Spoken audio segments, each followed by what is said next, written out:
Bienvenue sur votre plateforme communicationnelle Communication Plus. Comme je vous le dis, nous vous disons bonjour partout où vous suivez en ce net moment. Comme d'habitude, nous choquons des idées pour jaillir la lumière. Nous allons parler de l'actualité de la République démocratique du Congo avec M. Joseph Boula. Sans plus tarder, bonjour M. Joseph et merci de répondre à notre invitation sur Communication Plus. Merci M. Gloire, bonjour à vous, bonjour aux téléspectateurs qui sont d'ailleurs très nombreux à nous suivre en ce net moment. Merci de nous avoir invités sur votre plateau. En tout cas, vous êtes de l'IDPS, comment se porte le parti? En ce net moment, le parti se porte à merveille depuis un certain temps. Il y a beaucoup d'activités qui sont en train d'être réalisées sur le terrain, notamment les rappels des troupes pour aller droit en 2023 et puis remporter haut la main les élections. Le secrétaire général de l'IDPS, M. Augustin Kabouya, revient d'une tournée, un marathon qu'il a d'ailleurs commencé depuis un certain moment.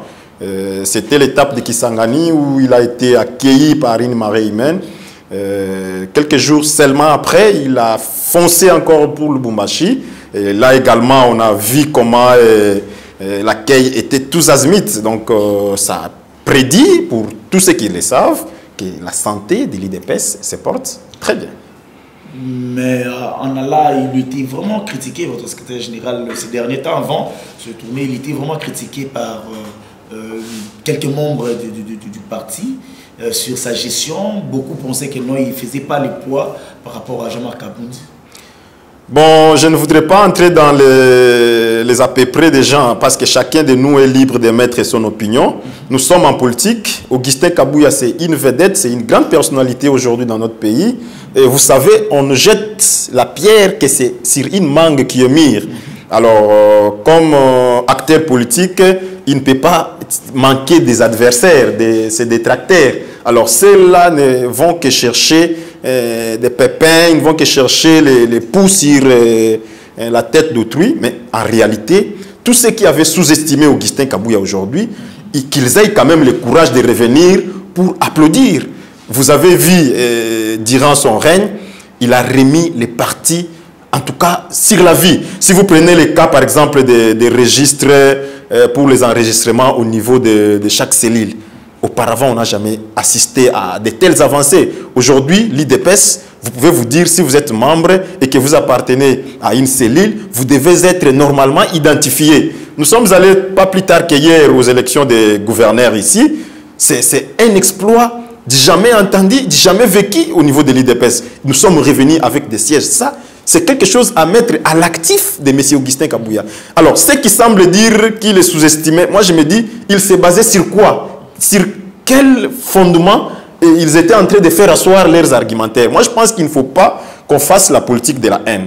Quand quelqu'un fait quelque chose bien, il faut le reconnaître, il faut l'encourager, il faut le soutenir pour que nous allions de l'avant. Aujourd'hui, les gens l'ont dit hier, non, Kabouya est en train de faire des manifestations au Congo central, au Bandundu, parce que c'est proche. Mais partout il est en train de passer, il traîne du monde derrière lui. Est-ce que nous devons continuer à remettre en cause un leadership pareil, un leadership vivant? Non. Oh non, il parle au Kassai, c'est parce que c'est un fief naturel de l'IDPS, nous ne pouvons plus accepter. Donc il change la donne, il va au niveau de Kisangani, et là encore, les mêmes diables, les mêmes moutons noirs ne font que chercher, creuser pour trouver des alibis.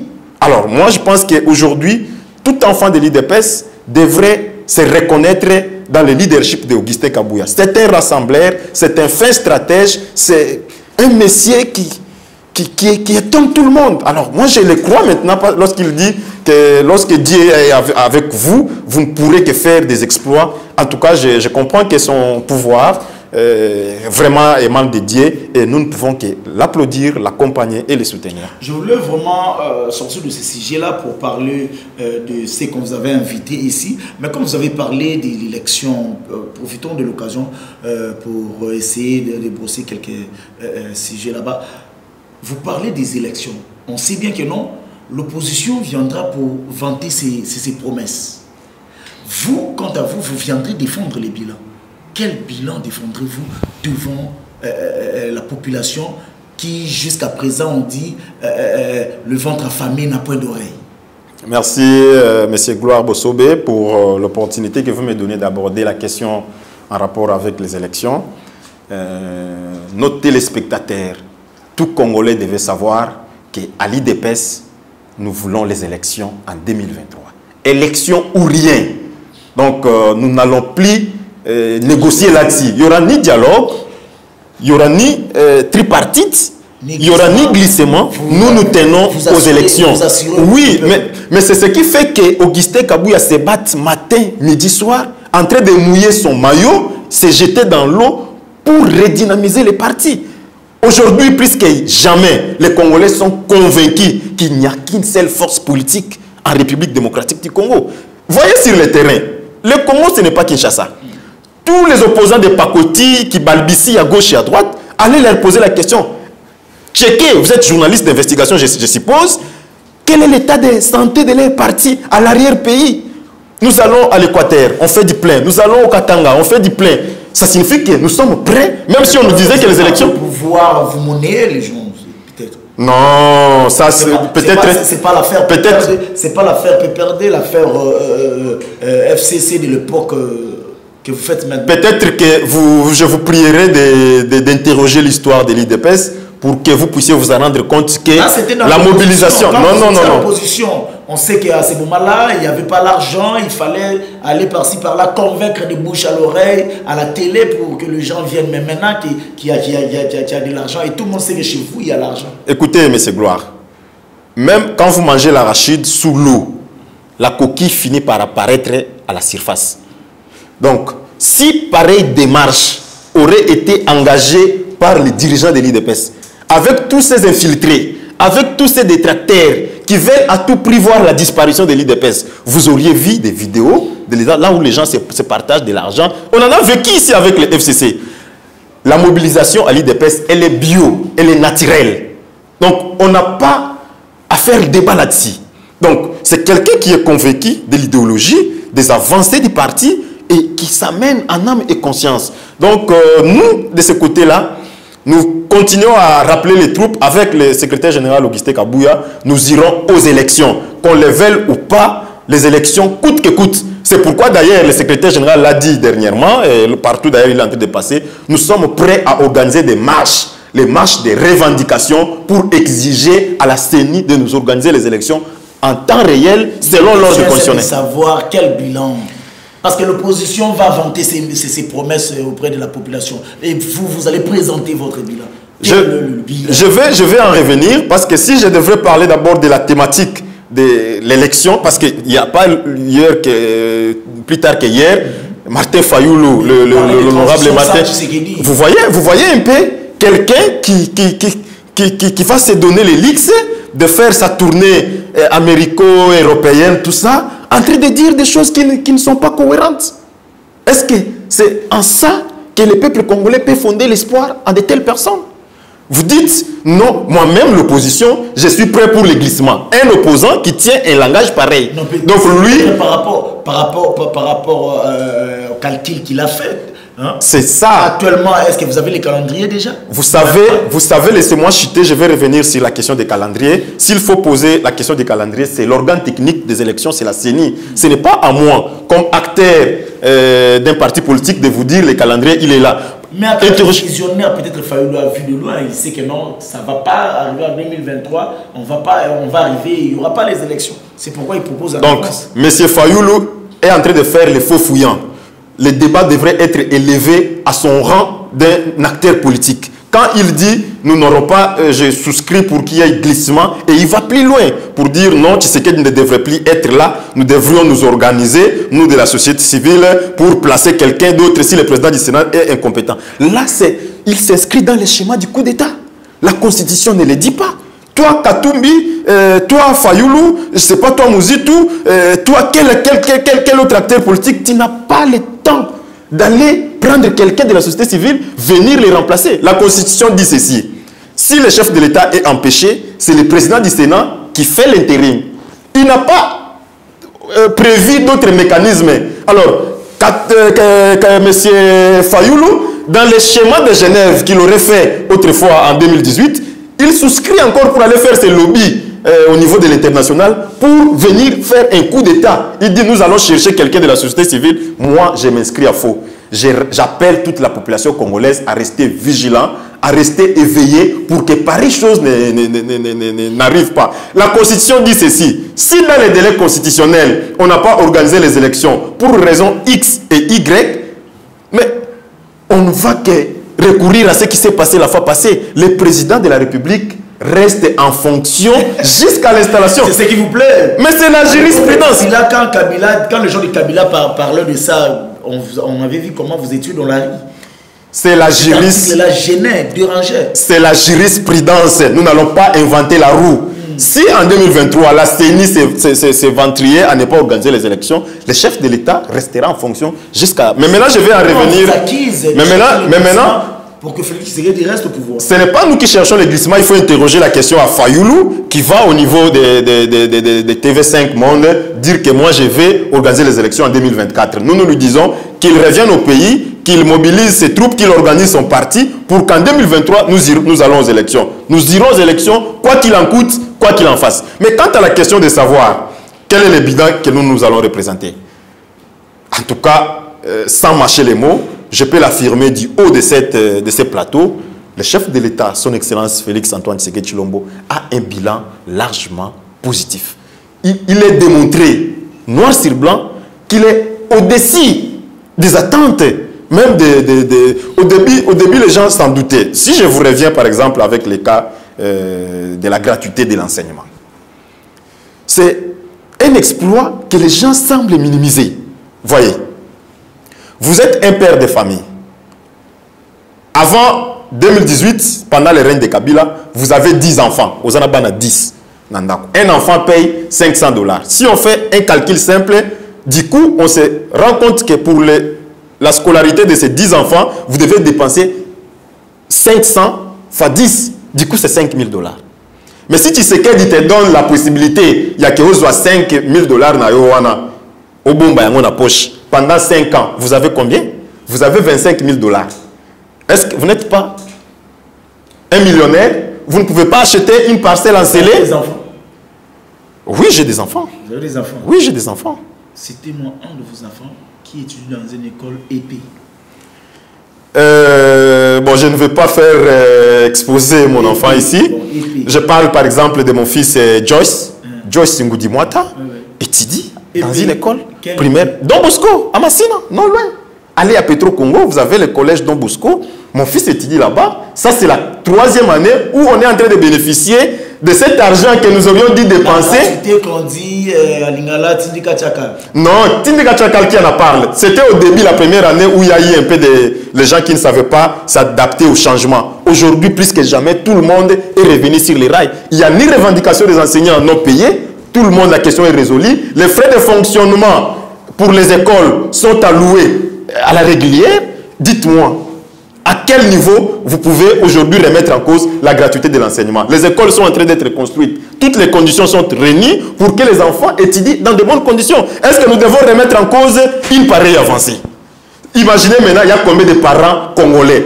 Tshisekedi vous a donné la possibilité d'économiser votre argent là. Ne serait-ce que cela. N'est-ce pas, il vous a fait des millionnaires. Chacun des parents, nous en 2023, on doit demander aux parents, qu'est-ce que tu as fait de l'argent que Tshisekedi t'a demandé d'économiser? Chacun doit nous présenter une parcelle qu'il a construite grâce à la gratuité de l'enseignement. Vous allez demander aux parents. Mais oui. Qu'est-ce que tu as fait de l'argent que Tshisekedi t'a demandé d'économiser? Oui, vous avez combien d'enfants? 2 enfants. De ces 2 enfants, ceux qui ont bombaki $200 pendant 5 ans, il faut aller à $1000. À Bandundouville, $1000, c'est une parcelle. Normalement, on ne peut pas avoir des parents locataires. Seulement parce que la gratuité est là. Peut-être si je me contredis. Entrons directement dans le sujet qu'on vous avait appelé. Le fils de Museveni défend le M23. Il prend en charge, donc il prend, bon, je peux dire ça, l'audace, si je peux quitter mon casquette de journaliste. Il défend le M23 pour dire que non, ce ne sont pas des terroristes, ce sont des gens qui défendent les intérêts des Tutsis en RDC. Quand vous avez attendu, quand vous avez lu ça, comment avez-vous reçu cette information? Vous savez, avant de revenir sur les individus, je voudrais d'abord ici saluer la posture du chef de l'État lorsqu'il prononce son discours. il s'est montré rassembleur. Bon, merci. On va parler de ça à la fin. Le fils de Museveni, qui vient, je ne sais pas, aux affaires internes de la RDC. Il vient s'y mixer, il vient donner un avis. Moi, je trouve ça, c'est quelque chose d'inacceptable. Aujourd'hui, on est en train de décrier la complicité. On est en train de dénoncer la complicité de la communauté internationale derrière les M23, derrière les Rwandais. Aujourd'hui, le rapport des Nations Unies a dit clairement que c'est le Rwanda qui soutient les M23 pour qu'ils fassent des actes ignobles, terroriser la population au niveau de la RDC. Qu'en est-il? Est-ce qu'il y a une communauté internationale qui a fait cela? Non. Aujourd'hui, ce pays, nous devons arriver à prendre de la hauteur, à agir pour l'intérêt et l'intégrité de notre territoire national. Je condamne le fils de Museveni. Il ne doit que s'occuper de leur pays, qu'il interroge son papa. Il n'a pas à venir fouler les nez dans la marmite qui ne lui concerne pas. Ça, c'est aberrant. J'interpelle le gouvernement sur ce sujet. Que le ministre de la Défense, que les renseignements militaires et consorts, qu'ils prennent toutes les dispositions dans les états généraux ou ces cadres dans lesquels les forces armées se retrouvent, qu'ils lui disent ça haut et fort. Qu'on lui interpelle, qu'on lui demande de s'occuper de ces affaires de leur pays. Ça, c'est aberrant. Le parti de Muzito demande l'exhibition aussi de l'ambassadeur ougandais. Qu'en dites-vous?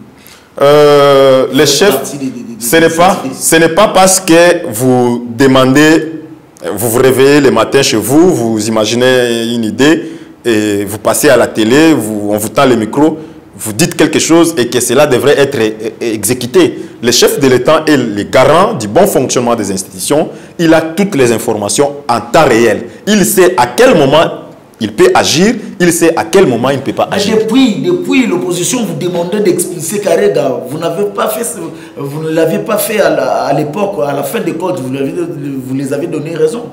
Non, on ne les a pas donné raison. Vous pouvez émettre un avis. C'est à l'autorité d'évaluer la faisabilité. Devant l'ambassade du Rwanda, ils ont fait des sit-ins vous interpellant qu'il faut chasser Karega. Personne ne les avait écoutés à ce moment. Aujourd'hui, Karega n'est plus. C'est la manière qu'ils sont en train de vous dire à propos de l'ambassade. Aujourd'hui, Karega n'est pas en République démocratique du Congo. Est-ce que sont-ils revenus pour remercier les chefs de l'État le fait qu'il ait souscrit à leur demande? Non, ils sont en train de voir ça d'une autre manière. Vous voyez, aujourd'hui, nous avons un problème d'hommes dans notre pays. Il n'y a pas de personnalité, les gens qui savent assumer, qui savent proposer quelque chose et qui veulent bien écouter le son de cloche des autres. On veut coûte que son avis à lui, tel qu'il a été émis, qu'il soit respecté à la lettre. Nous sommes dans une diversité. Vous proposez quelque chose, écoutez aussi ce que disent les autres. Alors, si vous voulez que votre avis soit respecté à la lettre, c'est de l'égoïsme tout simplement. Alors, moi je demanderai à Muzito et les autres, vous avez proposé quelque chose, alors laissez maintenant aux organes attitrés, à la présidence par exemple, au gouvernement, d'analyser froidement les opportunités, les avantages, les faiblesses, et ils prendront une décision en homme responsable. On ne fait pas la politique avec les émotions. Aujourd'hui, on a chassé l'ambassadeur rwandais. Ce sont les mêmes qui reviennent pour dire non, il fallait déclarer la guerre, il ne fallait pas faire ceci. Et pourtant, la guerre, ce n'est pas le président qui vient les réclamer comme ça. C'est un processus qui doit commencer au niveau du Conseil supérieur de la défense. Enfin, on prend l'autorisation de l'Assemblée nationale et le Sénat réunis en congrès. Et puis les chefs de l'État, après délibération en conseil des ministres, qui vient proclamer la guerre. Mais vous allez voir un set qui se réveille là-bas. Non, il fallait que Tshisekedi puisse... Moi, je me demande à quel type d'homme politique nous avons affaire dans ces pays. À quel type d'homme que nous avons affaire dans ces pays? Parlons un peu du discours du chef de l'État. Bref, qu'est-ce que vous avez retenu du discours du chef de l'État? Bon, le discours du chef de l'État, c'est un discours sage et stratégique. Parce que il a montré une posture de rassembleur, une posture de l'unité, d'intégrité, d'éveil, de mobilisation. C'est un discours pour tout Congolais épris de conscience, épris de bonne foi. Vous sentez que le chef de l'État maîtrise la situation. Ah, donc, à mon avis, c'est un discours, en tout cas, que chacun de nous devait se rappeler dans la conscience. Nous sommes devant un danger, nous sommes en face de l'agression. Il nous prépare à une transition quelconque. Donc, il a une décision qu'il est en train de vouloir prendre. Du coup, il doit nous préparer pour que l'opinion publique soit à mesure de faire face. C'est comme quand on est allé avec le coronavirus.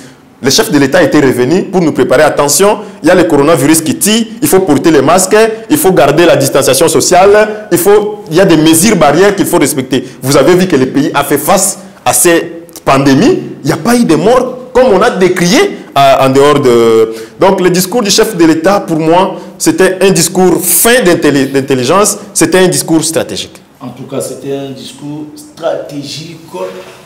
Parlons un peu de Communication Plus, si vous regardez Communication Plus. Oui, mais je regarde Communication Plus, c'est ce qui fait que je puisse être sur ces plateaux. Nous saluons les autorités, les responsables, pour tous les efforts qu'ils sont en train de faire pour que ces médias multisectoriels puissent prendre de la hauteur. Donc, bravo à toutes les équipes techniques ou responsables. En tout cas, c'est un travail de titans. Nous les encourageons et nous soutenons. Merci beaucoup. Nous sommes arrivés à la fin de notre émission. Votre mot de la fin? Le mot de la fin, nous demandons à toute la jeunesse de la République démocratique du Congo, à toutes les opinions du pays, de taire nos divergences politiques, de rester soudés, unis derrière le chef de l'État, le commandant suprême, pour que nous puissions mettre une fois pour toutes fin à cette agression rwandaise qui a trop longtemps duré dans notre pays. Donc, comme le chef de l'État nous a conviés à intégrer les forces de l'armée, je soutiens cette idée. J'appelle toute la jeunesse à se mobiliser pour que nous puissions intégrer notre armée afin de défendre notre pays. Le destin de notre pays est entre nos mains. C'est à nous de décider, c'est à nous de rester unis, de taire nos divergences politiques, religieuses, c'est moi quelle autre opinion, pour qu'ensemble nous puissions défendre notre pays. Aux enfants de l'IDPS de rester soudés derrière le chef de l'exécutif du parti, M. Augustin Kabouya. Soutenons-les. C'est quelqu'un qui a démontré au-delà de nos attentes. C'est un homme qui maîtrise le terrain. Il rassure avec le terrain pour qu'en 2023, nous puissions avoir les élections gagnées dans notre parti. Tout ce qui semble faire des brouhahas autour de la décision de Lubumbashi où on doit avoir 3 fédérations, je vous le rappelle, c'est la décision qui n'émane pas du secrétaire général, mais plutôt de la base. Vous savez, nous, à l'IDPS, c'est le système de pyramide renversée. Ça a été le souci des fils et filles de Lubumbashi qui avaient souhaité voir la fédération être éclatée en 3. Le chef de l'exécutif du parti, M. Augustin Kabouya, ne fait que matérialiser cette vision. Donc, ne suivez pas tout ce qui se raconte à gauche et à droite. Si on le fait, c'est pour que les partis deviennent forts et qu'en 2023, nous puissions gagner les élections. En 2023, vous puissiez gagner les élections. C'est par ces mots que nous mettons fin à cette émission. Nous vous disons merci. Abonnez-vous, ne ratez pas. Nous nous retrouvons prochainement. Ciao.